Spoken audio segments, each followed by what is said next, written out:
Well, welcome everyone to the inaugural speaker series talk for Snotrac, the Snohomish County Transportation Coalition. We are a mobility management coalition for Snohomish County, which means we work to bring partners together around human services and transit agencies to improve transportation options for all people. And I am excited to start this speaker series to really bring new ideas, new conversations to the county and think about how can we proactively create a better transportation system for everyone. And I'm especially excited to have our first guest speaker be Dongho Chang, who I've worked with quite a bit over the years on traffic safety issues and is a national leader on this. I have to admit people as we go here, so that there may be brief pauses in my talk. Dongho has been a national leader on traffic safety, leading with ITE and with other national organizations, which he can talk about if he likes to. But it is really a great asset for us in this region to have Dongho Chang be able to work on these issues. He was the city traffic engineer for Everett, now is at the city of Seattle, and we've really appreciated being able to have him here. So with that, I'm going to provide a little bit of intro. If I get to the right slide. A little bit more about Dongho. So in our county, just as by way of making sure we're kind of grounded in terms of the issues that we're facing, we do see a declining traffic fatality rate in the county. With King County a little bit ahead of us, but we're not far behind in the drop of rates from 2015 to 2019 in terms of traffic fatalities per 1,000 people. So that's good. But as we know, just losing one life on a roadway is unacceptable for those who lose that life. In terms of those who are fatally injured in our city or in our county, a disproportionate number of them are people who are walking or biking or riding a motorcycle. And the reasons that come into the reports as to why those incidents occurred include alcohol, drug use, distracted driving, speeding.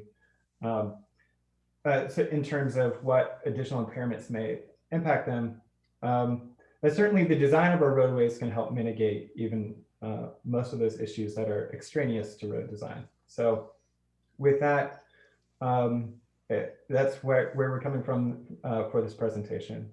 I'm going to close the poll so we can see where everybody's from. I think we have about 32 participants today. So let's see.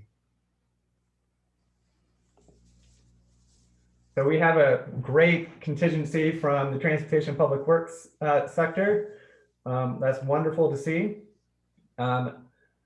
We have some representation from transit agencies, social service agencies, no government utility folks, and then some folks from other as well. We have a strong representation from Everett and Mukilteo in terms of where folks are based, and that's no surprise considering the county itself, their operations is based in Everett. And then in terms of where folks live, the #1 location is Everett, but also lots of people living in Linwood, in the Snohomish to Index Corridor, Marysville, and then a few of us who live outside the county. So that's great. Thank you so much for doing that. I have one more question. Just to see where we're at in terms of the issue today, which is just, have you heard of the term Vision Zero? And so just to get a sense of that, and then we'll jump into Dongho's presentation.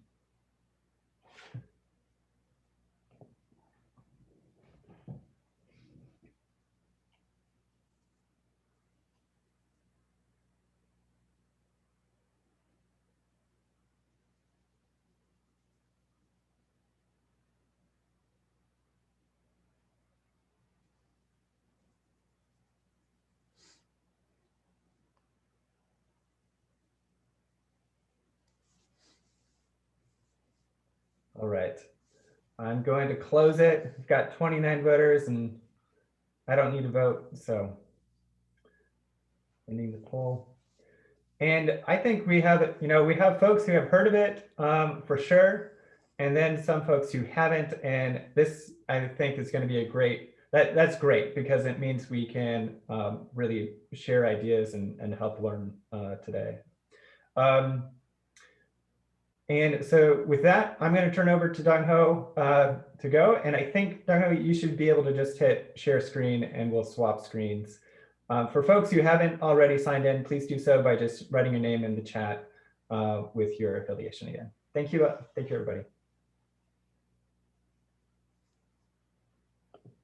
Okay, everyone, I'm going to share a slide deck here.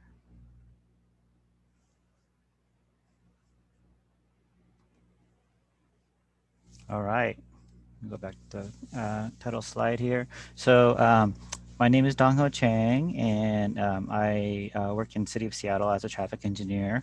One of my favorite things to do is to really engage with the community and really understand the needs of the community and solve problems. As engineers, that's what we're trained to do. And then what I realize as I am working in this field is that some of the things that we use as our tools for our solving problems have not really been the right tools. So our street design laws and enforcement really focuses on a particular modes on our street. So it really focuses on the vehicles. So our design manuals, which is on a national level, the AASHTO Green Book, is balloted and developed by 50 state transportation agencies. And is geared towards really the vehicle movement. It doesn't really have a lot of influence on bicycles and other modes, although that is changing. So I have to say that Washington State is a leader and that our Assistant Secretary is leading the charge in terms of changing that design manual to much more of a context-sensitive approach. I sit on one of the panels that's changing a chapter on that manual, and what I'm seeing is a transformational change on how we are approaching it. But the traditional approach are excluding some people, especially people who are not able to drive and are experiencing our streets outside the vehicle. So you see that family that's walking on that street on Aurora. The law pretty much says that that family needs to be walking the other direction. Where there isn't a sidewalk, you're supposed to walk facing traffic, right? There's a sidewalk on the other side. It's a really inhospitable environment, and everything is set to the efficient movement of vehicles at the exclusion of people, so that there is a predictable approach on how vehicles can most efficiently move through the street. When it's in a condition where it's not complete for the pedestrian network, it becomes very challenging. And really, we have to really think about the tools that we're using as engineers, and then really rethink that paradigm of who are we excluding and who are we, who do we need to include again. So state law in our state is that people cannot walk on the road where there are sidewalks. And as you know, with COVID, it's very difficult sometimes when you're trying to walk on the street and you see someone coming towards you. You try to step aside. You're actually in the street in many, and I experienced that quite a bit in my neighborhood. And so it just gives you as a user the amount of space that's really given towards pedestrians, and really sometimes it's not enough, or sometimes there isn't the space that's really needed. And when we design our law so that when you see a oncoming vehicle, you're supposed to step clear of the roadway. What happens when there isn't a place for you to step clear? And I was heartbroken to see one case study working in our pedestrian safety task force of a gentleman who was on a walker on a street in Pierce County, where there wasn't a place for him to step away, right? So there were barriers in his place, and he was struck and killed. and the law says that it was his fault. He did not. So really, the onus is on the pedestrian, and sometimes we don't create an environment that even gives that pedestrian a choice. And so we really have to think about how many of these streets exist in our communities and who are we excluding, and how can we start being much more inclusive and progressive as a society. In Seattle, African Americans represent 7% of our population, but when we looked at the jaywalking tickets, 26%, they represented 26% of the people who received those jaywalking tickets. And so the laws that we have really can be used and misused to target a disproportionate portion of our population. So we really have to think about the enforcement aspect of it, and also the impact to these communities that they affect. Progress is really slow. This is 130th and Aura, and you can see our design in the past has been to let's remove that interaction by either grade separation with an overpass. But what happens if you are with a child or a stroller, if you are someone who is needing a walker, or if you're in a wheelchair, it's not a facility that you can use. And so people will do what's really obvious, which is just to cross in the street. And so, we did put in a crosswalk there, but you can see it is not sufficient. So we really have to think about that progress and how do we increase that progress and target our resources so that we address the locations that really can have an impact. We even have traffic signals where majority of the people interact with vehicles, and it is again set up in that way. So when you get that walk signal, you're free to step into the roadway, but as soon as that flashing don't walk symbol comes up, you can get a jaywalking ticket by stepping into the roadway. Now we have countdown timers that let you know how much time you have. So maybe that this law that we have in place may not be appropriate. How about at locations where you have a all-way walk and people who cross the street have the full time to cross? Should they be excluded from stepping into the street when there isn't a conflict? So really have to think about the laws that are in place and then revise them so that it really serves that right context in our communities better.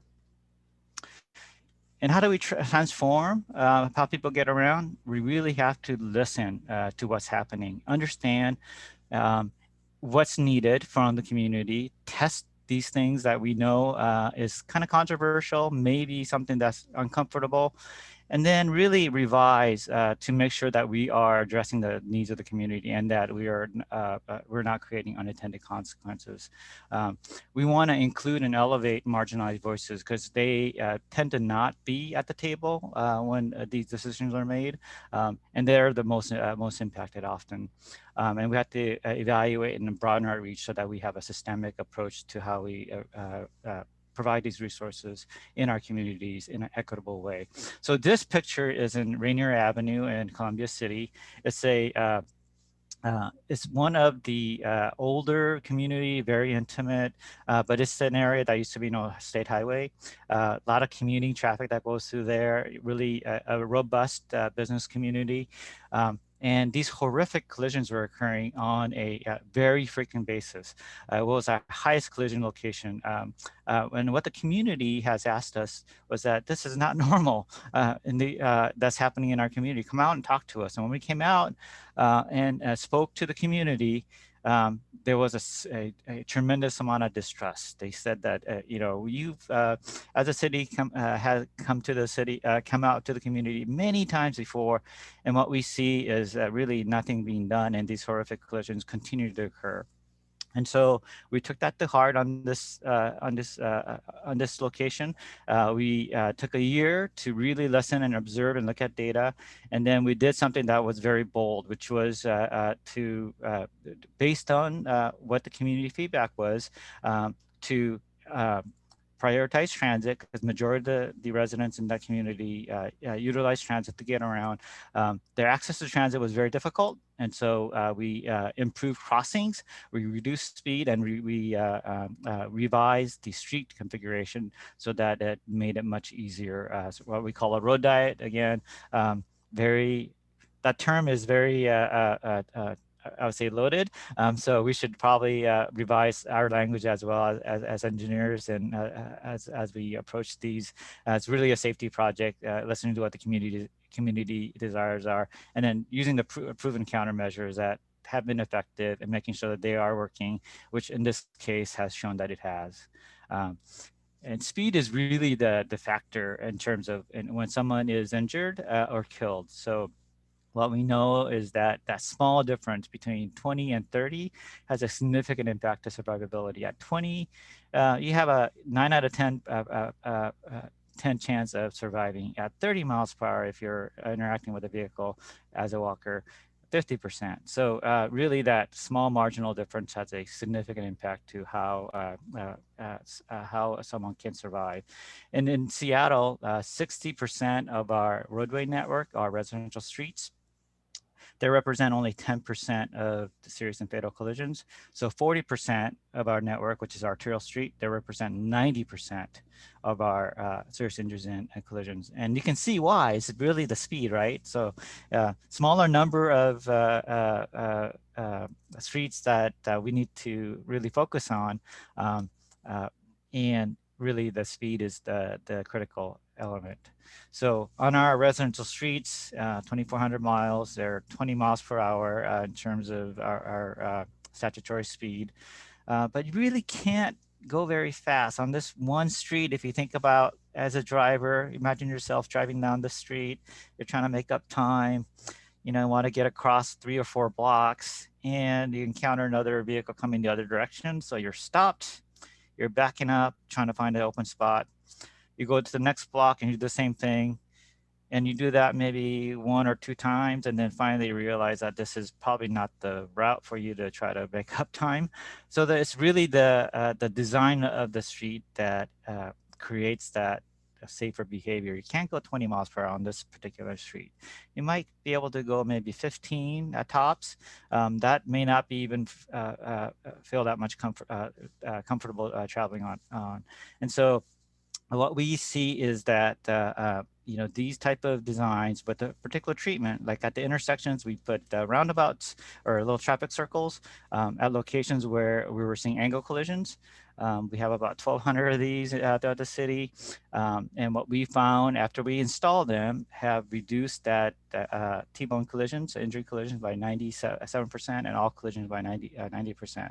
Very effective. And they have a tremendous value in terms of the community loves them. So those are, again, tools that we know are proven and very effective. Speed limit setting, traditional has been, if you look at how engineers use and set speed limits, it has to be unimpeded. So no one's around pretty much, you can't really be slowing down, and you use the 85th percentile, so 82 standard deviations above the mean. What we found is that it's kind of a wrong metric in terms of how you set speeds in urban environments. So we've been using in the past 50 percentile in US Limits 2, which is a tool that looks at context, what parking there is, all these activities that are on the street to create a speed limit from this tool. What we're realizing is that that tool also has limitations, and that what we really should be going at in an urban environment is a injury minimization and what speed that we actually want that particular street to operate at.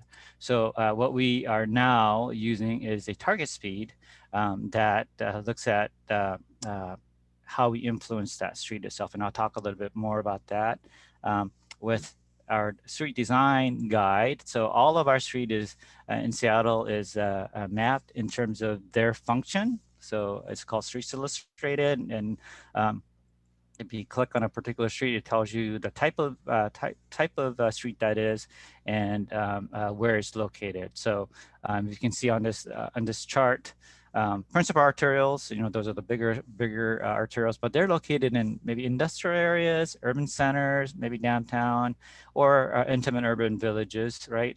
So they all have different functions, but and a target speed based on the locations. So those tend to be about 25 to 35. We're looking at some urban villages revising down to 20. Minor collectors, again, on all the different scales, their target speed is 20 to 30. And then non-arterials, neighborhoods and alleys, they tend to be much slower. So they're 15 to 20 miles per hour. We do have large arterials in our city that are state highways. So those need to have approval for changes. So we're working through our partners to revise the speed limits in state highways. So when we first started the program for reducing speeds, we pretty much looked at where the collisions were occurring in our city, and what we found was that majority of the pedestrian and serious injuries collisions were occurring in our city center and urban centers. So we took a targeted approach and revised and installed speed limit signs, retimed our signals. So example is our downtown, where in our CBD, we retimed our about 400 signals to 25 and installed the speed limit change signs in 2016. What we found is that once we did the signal retiming, we had a reduction about 13% of total crashes and 20% reduction in serious and fatal injury crashes. So it did have a measurable impact in terms of safety. In our urban villages, a couple locations that we revised was just the speed limit signs. Greenwood and Finney Urban Village, we saw all collisions reduced by almost 50%, and serious fatal injuries reduced by 37%. And then Green Lake and Roosevelt Urban Villages, we're seeing the top end speeding. So as what we're seeing is that once we put these speed limit signs in and they're more frequent, the high end speeding is really reduced. And we're seeing about a 26% reduction in top end speeding in Green and Roosevelt. So these are all the urban villages and the results of the crashes. You can see modest reduction in North Beacon Hill, but a pretty significant in other areas. What we're not seeing is the opposite, which is the increase, which is what we want to achieve.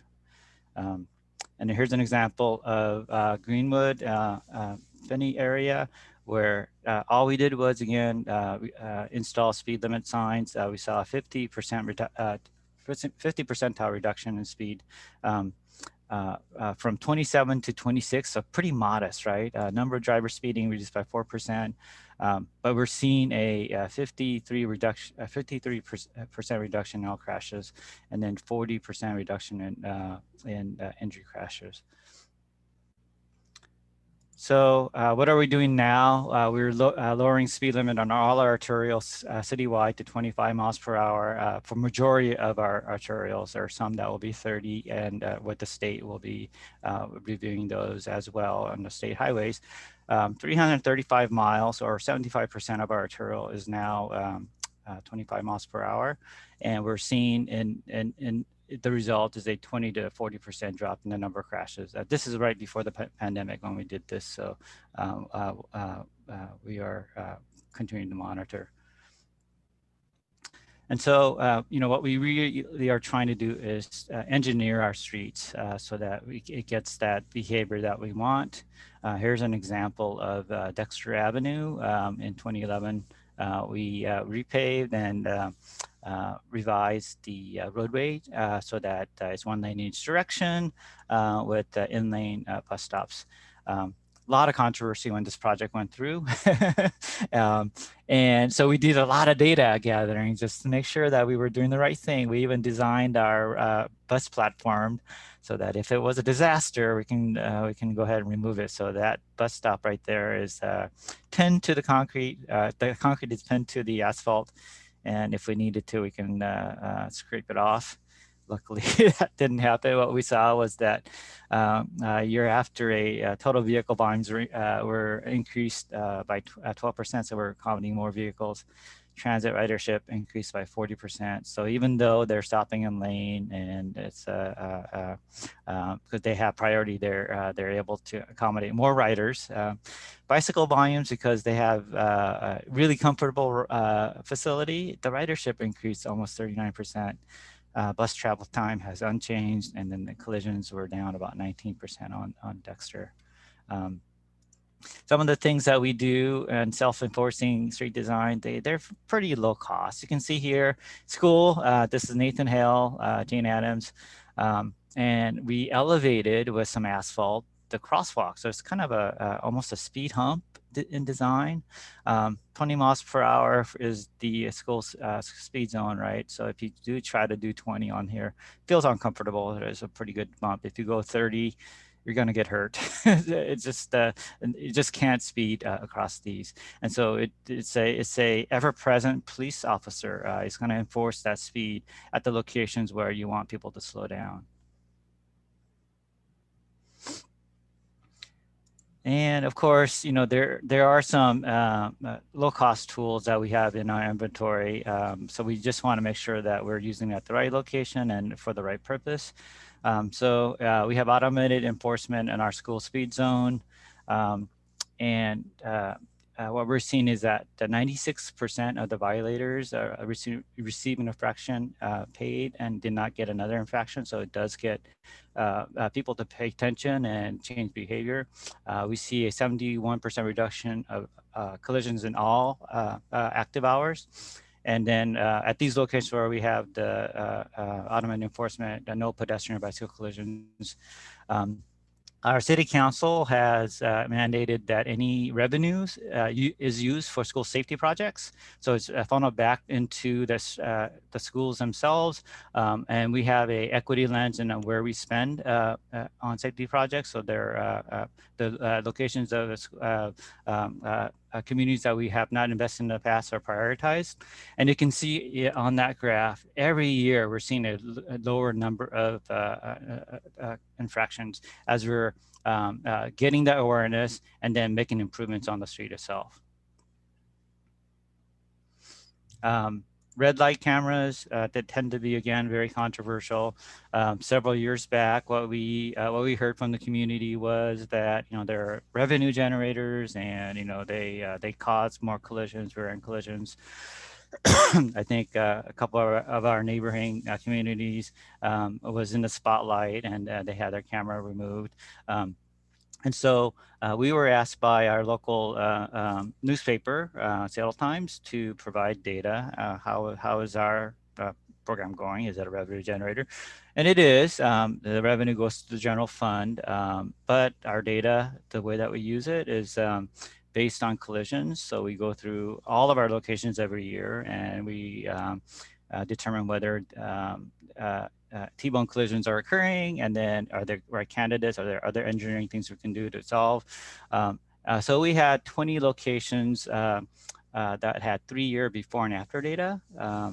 And what we showed from the data was that the T-bone collisions, angle collisions that were caused by red light cameras were reduced by 46%. People walking, those collisions are reduced by 32%. Rear-end collisions reduced by 15%, and all collisions that were occurring at those intersections were reduced by 23%.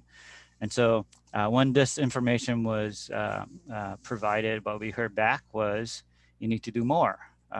The sentiment was very clear. Having great data to show that it's working, and then if it's not working, changing the location really enhances the trust from the public, and also does the right thing, which is to improve safety for our communities. So really, you know, thoughtful design that serve all users is better, right? So here we had a new park that connects to our library. an artist came out and did this amazing leaf to a library book artwork that connects and knits that street together. We raised and elevated the crossing. Changes the whole sentiment of this intersection. Used to be, if you had to step down to the intersection, you know, now you were, as a pedestrian, looking for the driver. It's the other way around. The paradigm is shifted, right? So if you think about small things that really can change how a street interacts and a connection interacts, art definitely does. Engineering changes definitely does. Changes behavior, and it can create that that environment that helps foster people to use and continue to enjoy. Because as you get more people that use it, more people are aware, and as drivers, you're definitely looking out for those people who are walking. So you've seen this probably on our Second Avenue, the geometry of different modes. So you can see that 200 people on 177 cars takes up 2+ blocks of our downtown network. You can fit that many people in 3 buses, 1 light rail on their bike, many on the street.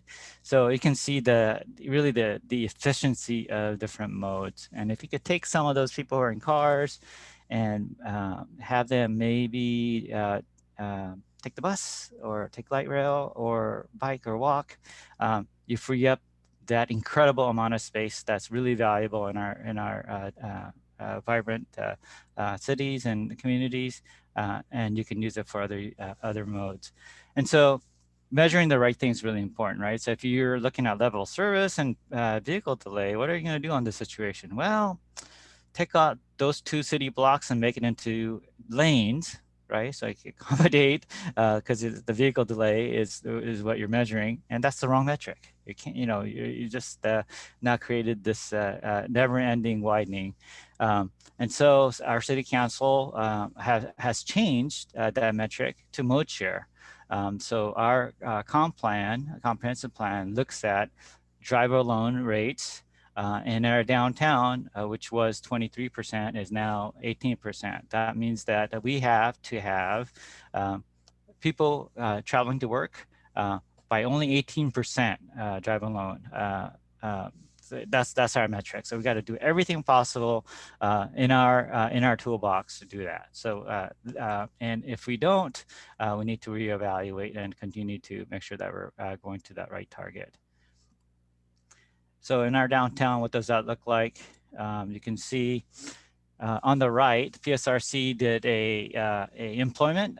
So east side, that's 200 jobs on the east side. So Bellevue, Redmond, and Kirkland, versus 200 jobs in Seattle. That was in 2011. And 2018, it's about 235,000 jobs in the east side versus 300,000 in downtown Seattle. So that compact nature, right? How much jobs you can accommodate could be much more efficiently served if you have good transit service and concentrated locations. And so our Commute Seattle, our downtown, they do a survey of all the large employers, and what they found is that 75% of the employees downtown travel to downtown by other modes than driving alone. So it's a pretty good metric to say that what we're doing really is to continue to improve how people get around by bus, transit, biking and walking, so that we can free up space for if you need to drive, that space is available for you. An example downtown and that space efficiency is Second Avenue. So this is a GIS map that you can see on our website, Streets Illustrated. If you click on a segment of downtown on Second Avenue, you'll see that it's called Second Avenue. It's a downtown principal arterial. It has a right-of-way width of 87 feet, and gives you some different geometric conditions for that. It says that it's a pedestrian priority investment network, meaning that we need to improve pedestrian facilities. It has a bicycle facility planned in our bike master plan. So if you click on to the design guidance, you'll see that it gives you more information on speed limits and then all the elements of this particular street. So it gives you the range of pedestrian zone, the furniture zone, bicycle lane, and then all the uses that are on the street itself. And if you look at a particular section, this is right at Pike, 2nd and Pike. It's a very vehicle-centric one-way with a lot of space that are geared towards moving vehicles. We did a count on May, so right in springtime of 2014, for 1 hour, 5 to 6 p.m.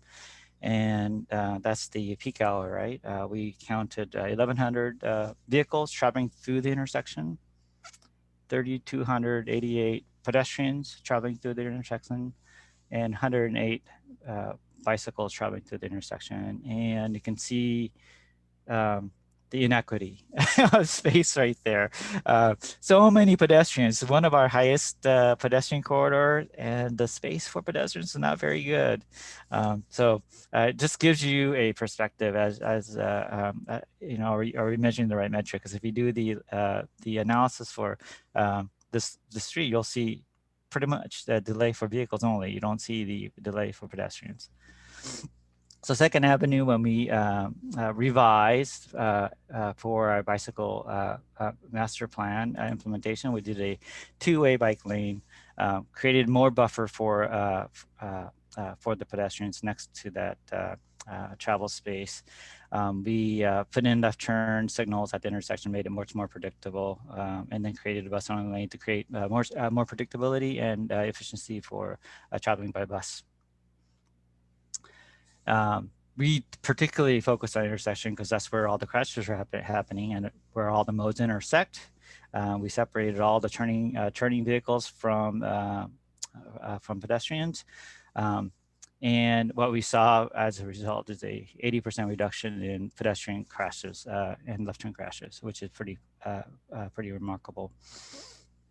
What we're seeing in terms of ridership is that before we said that, remember the lower number, right? So in a day, 332 bicycle riders.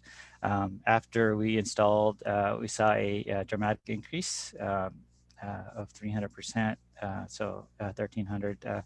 And then after we extended the bike facility, we even saw a more dramatic increase of almost 3,300. So almost 20% of the volume on that street now.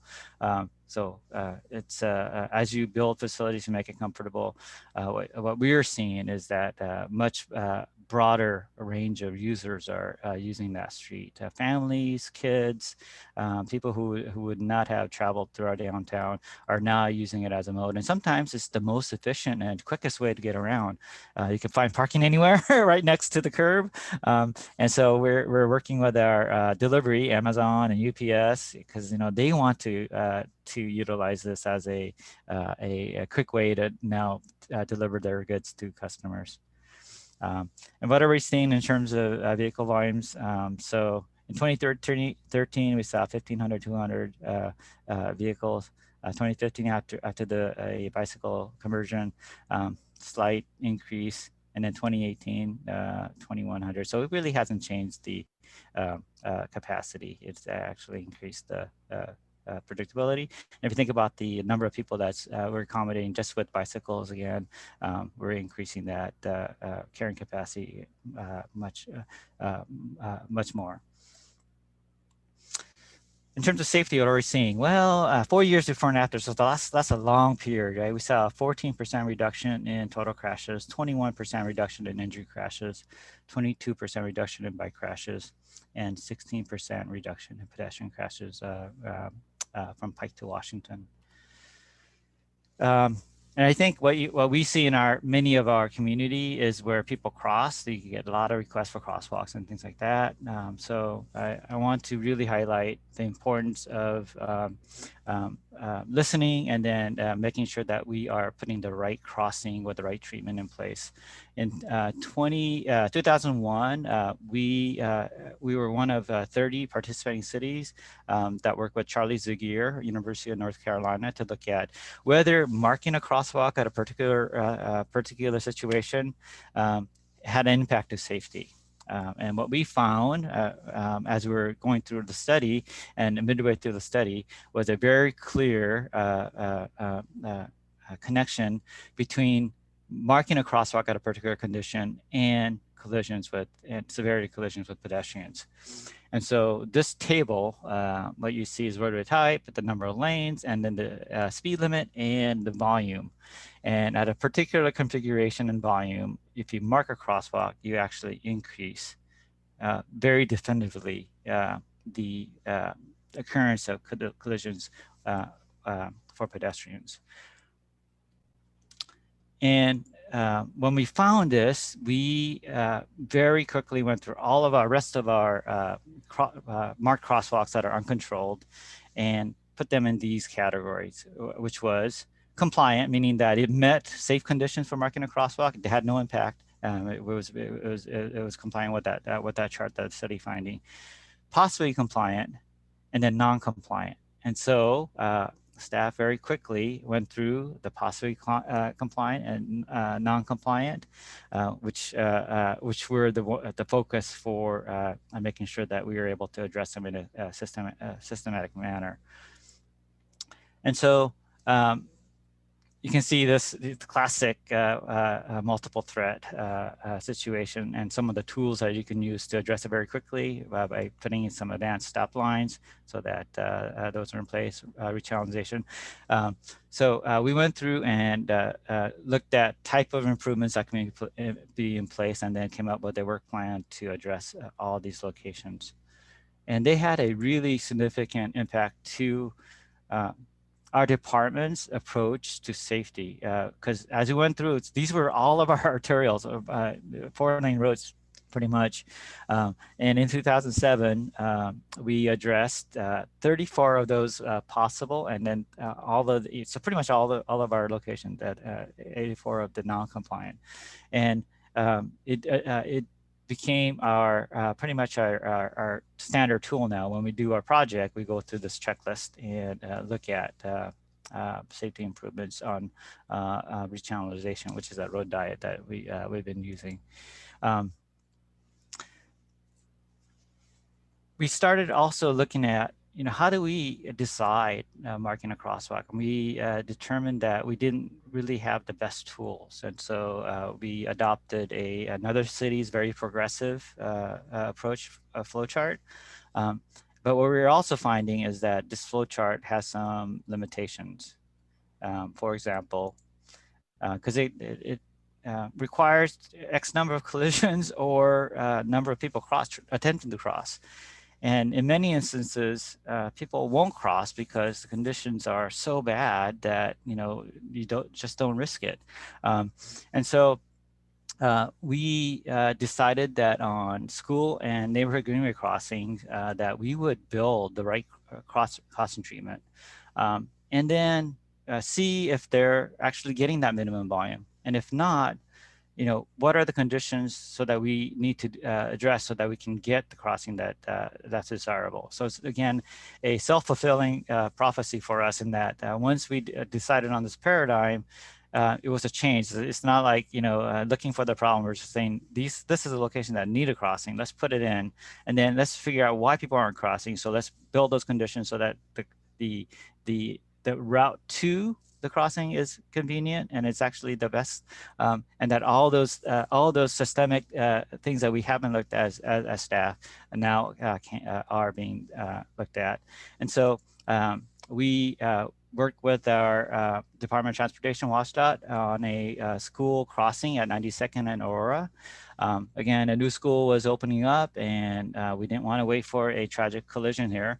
And so we put in a crossing. We committed as part of the signal warrant that was approved to do some measurements. So at this location, we had 6 crashes 3 years prior to the project, and then of course, and thankfully no crashes after. But they also, we reported on the actual impact of the signal itself. And what we found on this multiple block location, approach to this location, from 88th to 94th Street, was a 25% drop in all crashes and almost a 50% reduction in injury crashes. Why is that? Why do you think that is the case? It's speed. If you think about it, now we created another crossing location with the median treatment. So as a driver, at this location where it was free flow and open roadway, it now has some constraints put in. It's telling the drivers that you need to slow down. So again, small little things have a tremendous impact, not just at the crossing itself, but more broadly.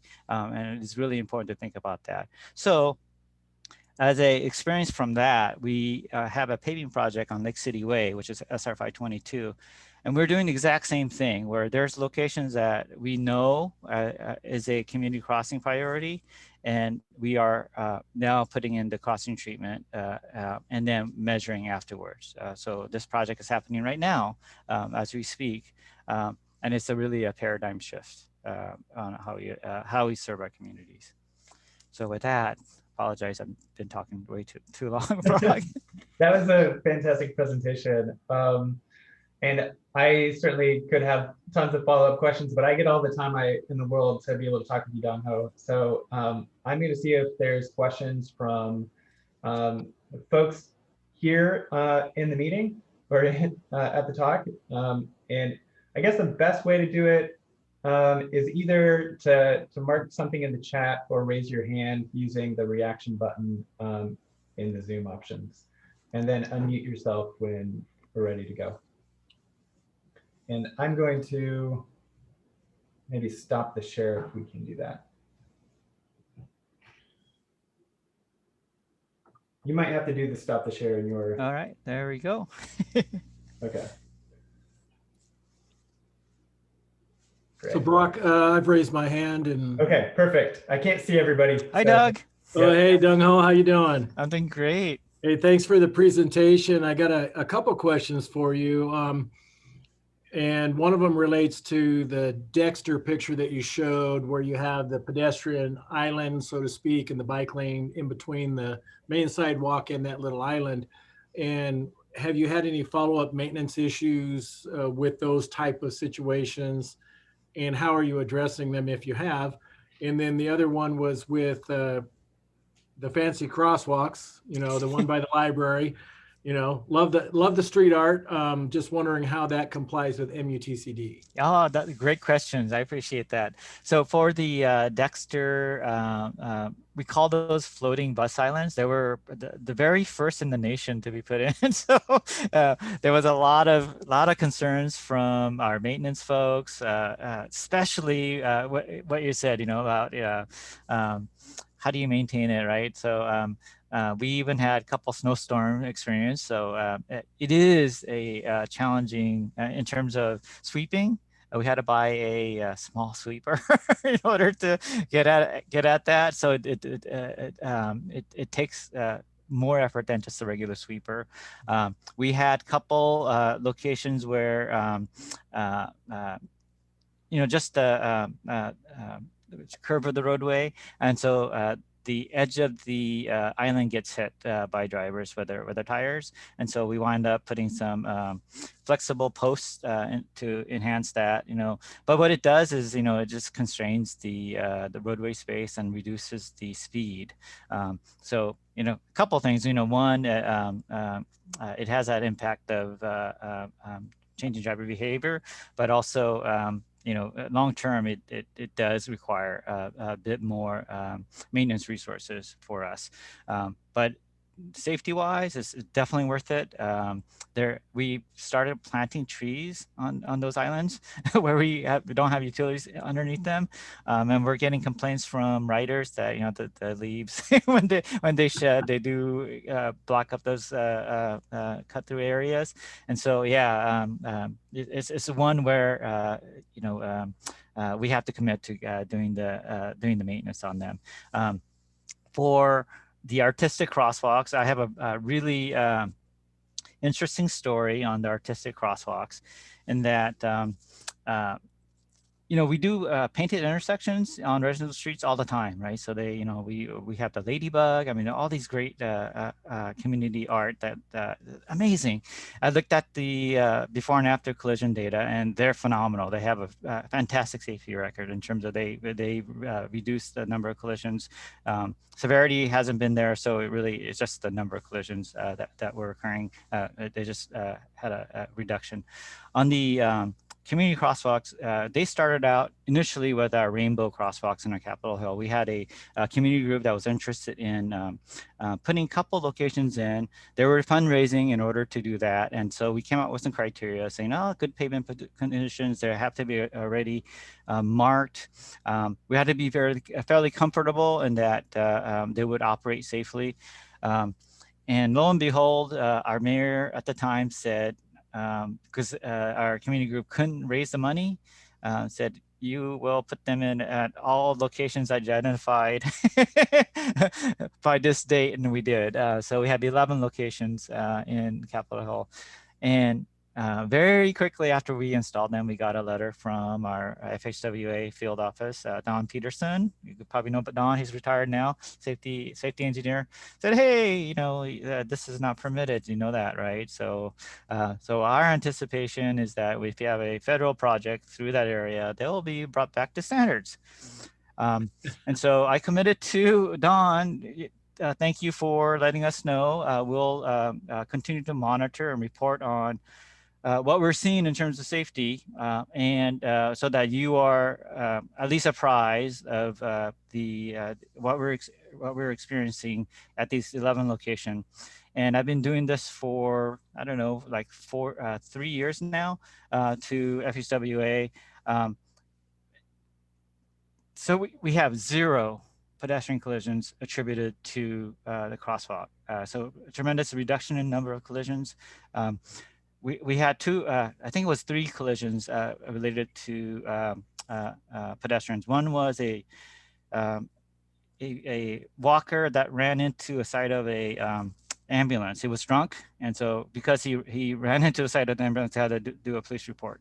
Another was a driver who dropped something behind, and so he was reaching behind, and his foot hit the gas, and nudge somebody in the crosswalk. Third one was someone making a left turn illegally.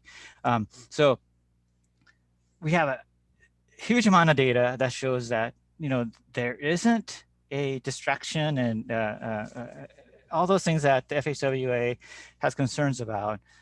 So we're continuing to monitor and use them. What about ADA and slickness for pedestrians? That's a great question too.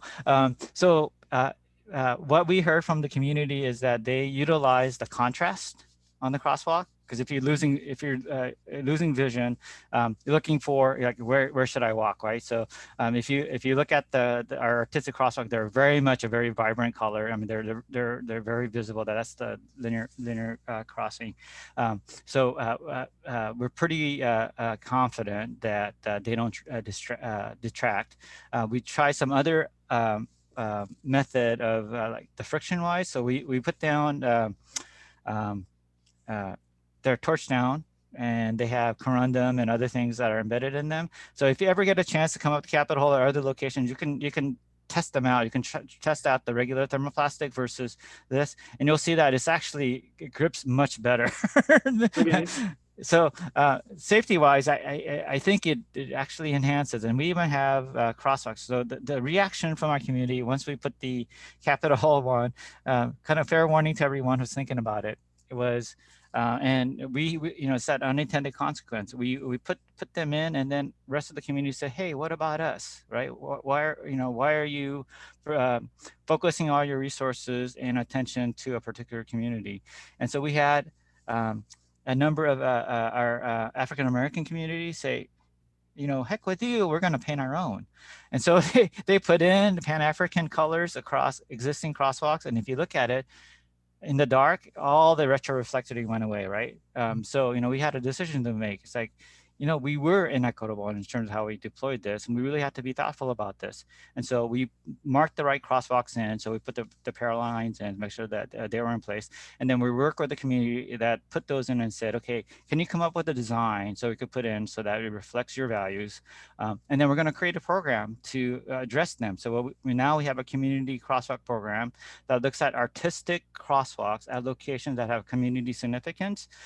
There's some guidelines that, again, same guidelines that we use, but it's pretty much equitably distributed throughout the city. So very positive, in my opinion. I think it's amazing. It's low cost in terms of, the capital expense. The ones up in Capitol Hill has been there 6+ years now. Yeah. They're great. Well, great. Thank you, Dongho. It's good to see you. And I've got to jump off for another meeting, so I appreciate chatting. Thank you so much, Doug. I'd like to get in a couple more questions from the chat. We don't have much time here, but we have some questions. How can we bring this into Snohomish County? How can Snohomish County do more? And one's from just the perspective of how do we change the paradigm of folks, and whether it's the engineering community or maybe it's the public at large, to be more accepting of these engineering principles and practices. And then the other that's very related to that is, how do we do this in Snohomish County in terms of the engineering of the streets? So yeah, Doug on the call. Right? So he's a critical element, but it's really about using the data, right? What really is important in terms of improving safety, and then utilizing those very quickly and getting, before and after to show that it's working. If it's not, and then you need to pivot and revise so that it does what's intended. I think for Vision Zero, understanding what's happening, where it's happening, that whole paradigm, and then using it in an equitable way so that you're not addressing the loudest voices, people who have the contacts and who have the ability to shout the loudest, to more of a here's all the problems throughout the county, and here's the locations that may have people that they don't even have sidewalks, right? But it's the same conditions as a portion of a main street that need these resources, and so you need to really balance those needs and then provide them at locations that will have that impact, right? So use data, use the tools, report, and then get more resources. Yeah. I think we might have had, Brian Parrington had his hand up for a second. I don't know if he still wants to talk. I guess I will leave this on a note that just yesterday, the City of Everett gave a presentation to their city council on potentially starting a red light camera and school zone camera program. So they're just starting that exploration. So they're obviously creating safer streets includes all sorts of different things that we need to do, which you've highlighted today.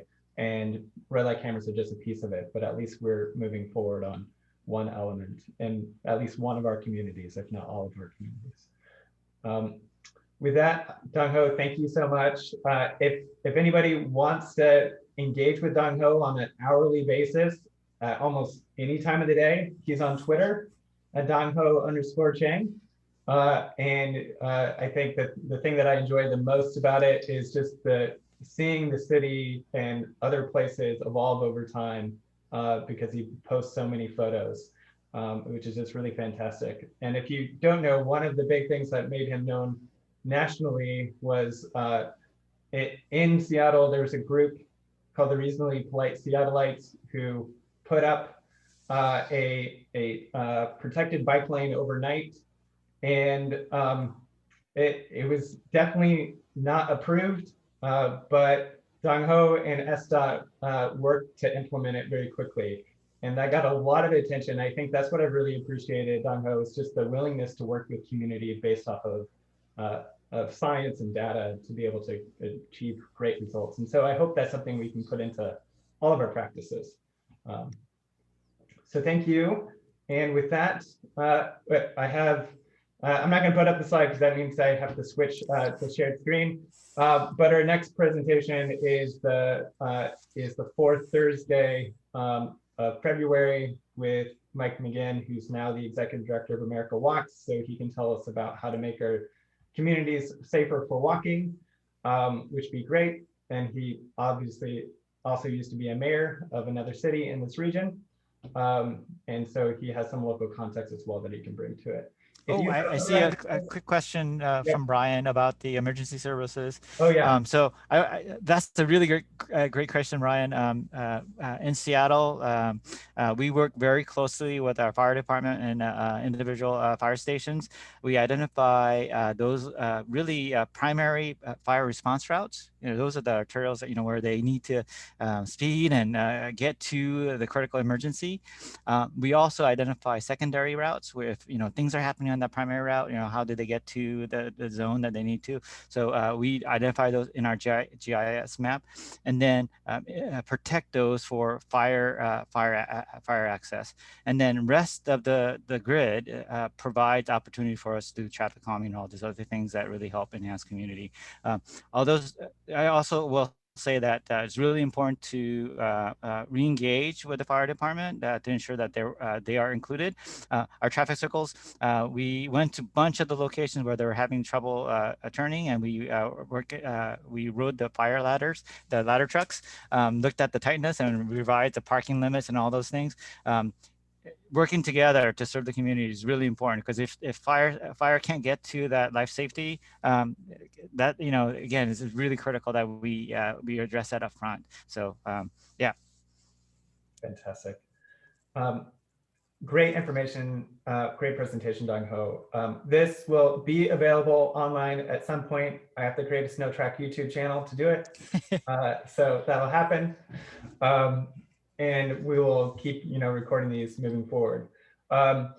One other thing besides the speaker series, which are really to bring new ideas to the community, is we do have our Snotrac partners meetings every other month, which we will then discuss, more of the issues happening in the county and collaborating on those issues. So if you're interested in those, everybody's invited to participate, and we can add you to the list for getting invited. Thank you again. Thank you. And have a great afternoon.